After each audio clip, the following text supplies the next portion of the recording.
love my KLR 650 when I had it, but this thing is so smooth and so much fun. Man, I could see taking camping trips with this, like put on a tent and just go. I think I'm gonna drain the fuel out of it. It's old. I got a little sputter and hiccup, so I'll drain it out and put some good gas in it. But man, this thing is good. I like it.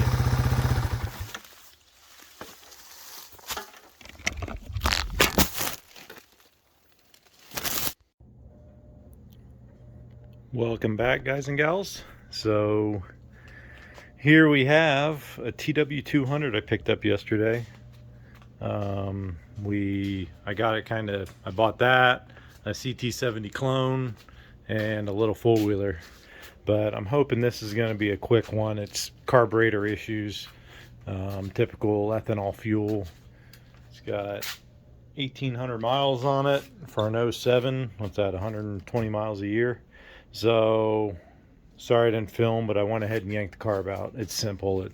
You don't even need to pull the seat, but it's just two clamps undo the throttle cables, and the air filter was soaked because the fuel was coming back into the air box. So I yanked it out here, popped it off, and it's just going to be a jet clean, I believe, because I got it to run on choke for a little bit, but then it was spewing fuel. So I'll have to make sure and get the float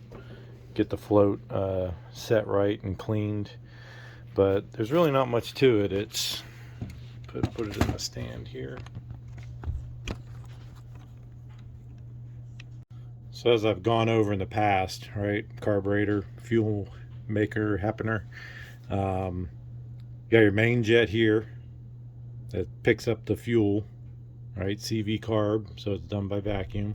Oh, that was stuck, so maybe that could have been my problem there.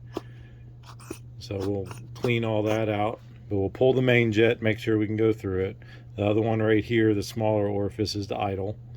And then let's check, get a hose here, and we'll check this float. It had to have been sticking. Let's see if I got a hose. Some type of hose.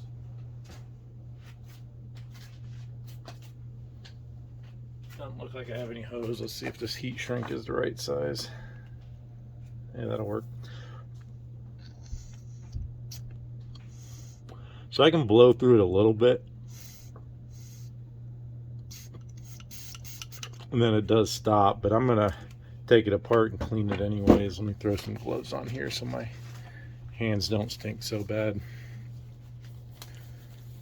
So that's when I was giving it gas, it was dying. It was couldn't get the airflow or the fuel because that float was stuck just from sitting. This thing's been sitting for a while, but not too bad. At least it was in a air conditioning garage. I think I got a steal on it. I'll tell you at the end what I paid for it and when I sell it, because usually I post the videos after I sell it. But yeah, it's not too bad. Get an 8mm here.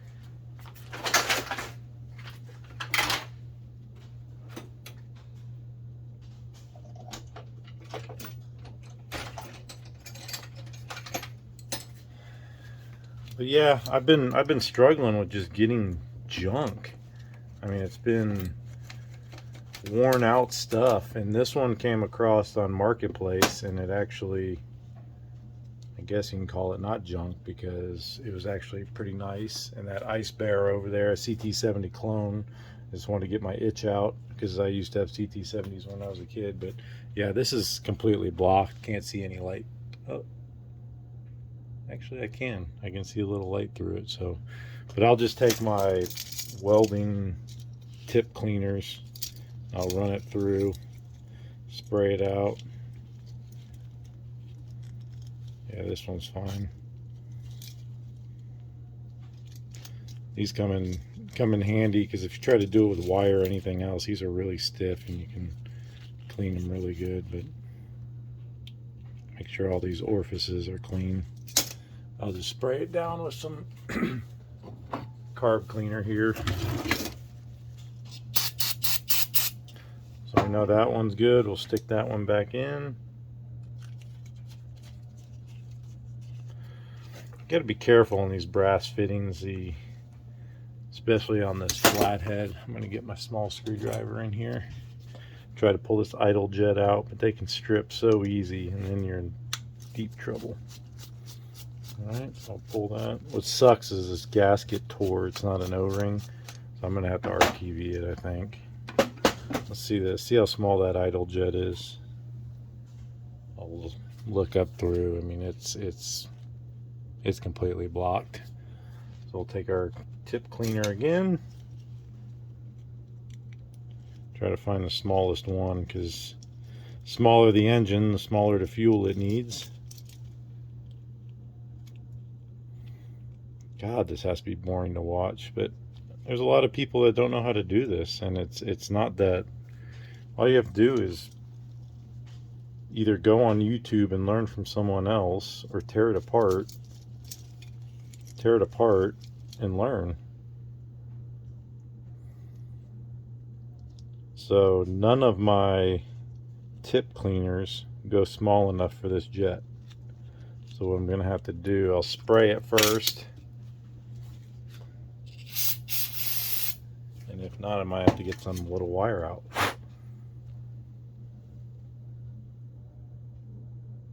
But I'll get that one here in a sec. So let's take this float out. Make sure that diaphragm. So all this float does is the fuel comes up here, right? Fuel comes up and it blocks the fuel from coming in so it doesn't overflow. That's all that does. If it's set too high, it'll flow out the overflow or flow back into the air box. Set too low won't allow enough fuel in to cover up that idle jet. So there's a setting on it. Usually I just blow in and fuel when it stops, but we'll pull this. These pins usually are just set in here. They're not pressed. Ooh, might have light on this one. This one's pretty tough. Not coming out. You gotta be careful with this stuff, you can break it. What I'm gonna do is spray some cleaner in here, and then I'll blow through and get whatever trash is in there.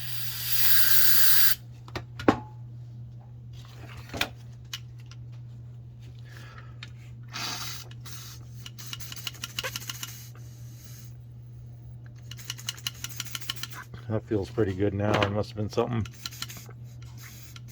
You can hear it. Air, fuel flowing through. And then once I pick up, it stops. So since I can't get this pin out and I don't feel like trashing it and there's really nothing wrong, I'm going to send it. See what happens. I wish I had an ultrasonic cleaner. I got to get one. I'm going to get one. Anyone out there have ultrasonic cleaners like the ones from Harbor Freight? Because that's the ones I can usually afford. I'm going to tap on this 1 second just to see if it'll come out. But it's not. It seems pretty locked in there. So I might just leave it.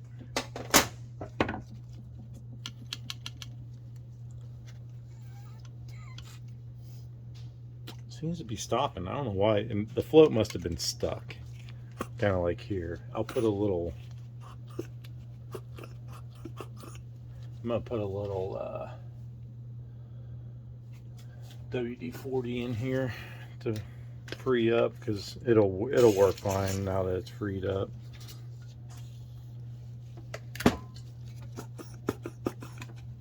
All that is a vacuum bellow that when it's engine sucking, it pulls up when you crack throttle blades. But I'm going to get that other jet cleaned. We'll put it back together, put it back on the bike, and we'll see what happens.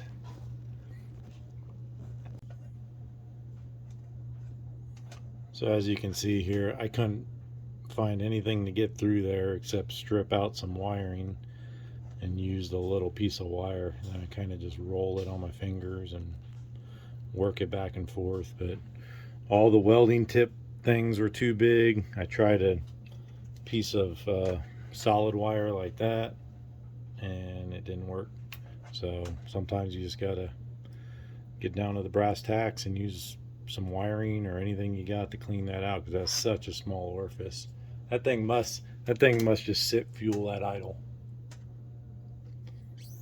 I can blow through it now, but you can't even see through it. It's such a small orifice, even up to the light. But we'll throw this back together, see what happens. All right, so the air filter was missing on this. They had a rag in there. So I have this universal air filter element that I have stashed away, and you just want to make sure, oil it, right? That's what makes the dirt stick to it and not go in your engine. So I went ahead and cut it. You know what, I might do a 2-layer. Let's do a 2-layer. Make it thicker.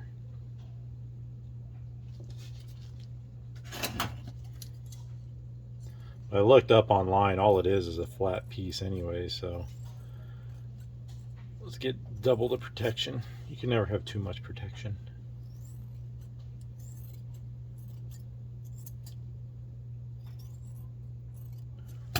Alright, we'll oil these up real good. You know, that way I can get this thing back up on the marketplace, make some money so I can buy some other stuff. There's some other people that finally responded to some of my lower offers, but I got too many things. I try to only have 2 or 3 at a time, and if I can get rid of one and get the cash to move on to the next one, that's the way to go. So let's stick this in here.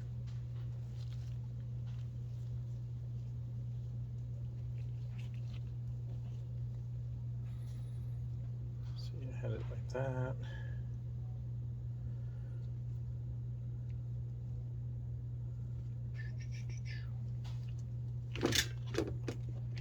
Okay, it goes like that. So then we'll go put this element in there.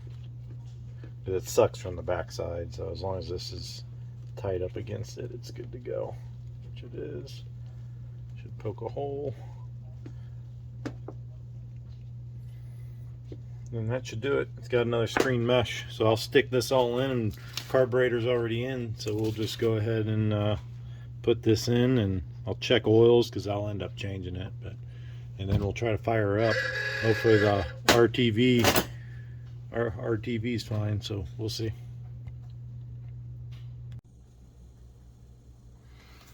All right, carb's back on. Doesn't seem to be leaking. Check the oil. It's got oil. Let's see. Let's put it on choke and see what happens here.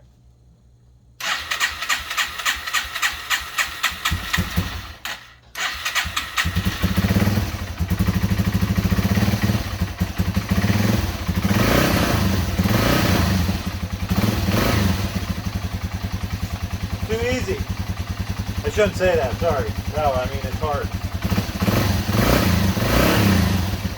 Oh man, she's purring like a kitten. Turn signals work. High beam works. Brake lights work. Besides some oil, am I just gonna have $10 of oil there? Oh my gosh. I'm not having to rebuild this thing? Might have to idle up a little bit. Let's see here. They said the clutch was rebuilt, and they had the clutch adjusted so far out where it barely engaged. Let's try this.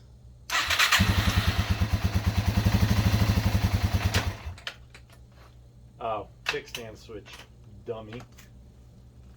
This must happen. Let's see here. Oh yeah. Oh, that's way better. Oh, it's a tank. I wish I could keep it.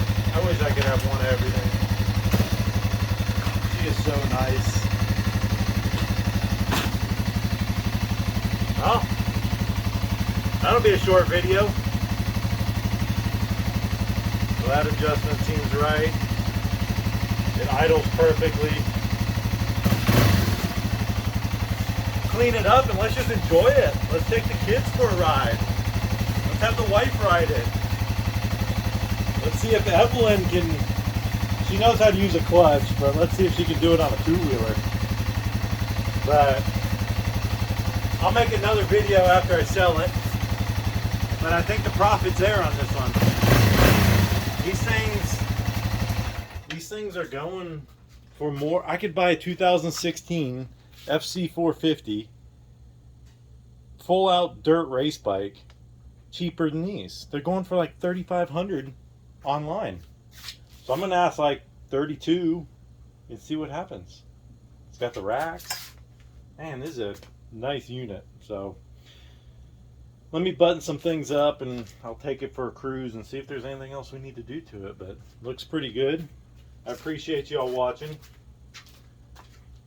I still got the Honda clone, but that's running, so that's just a sticker kit.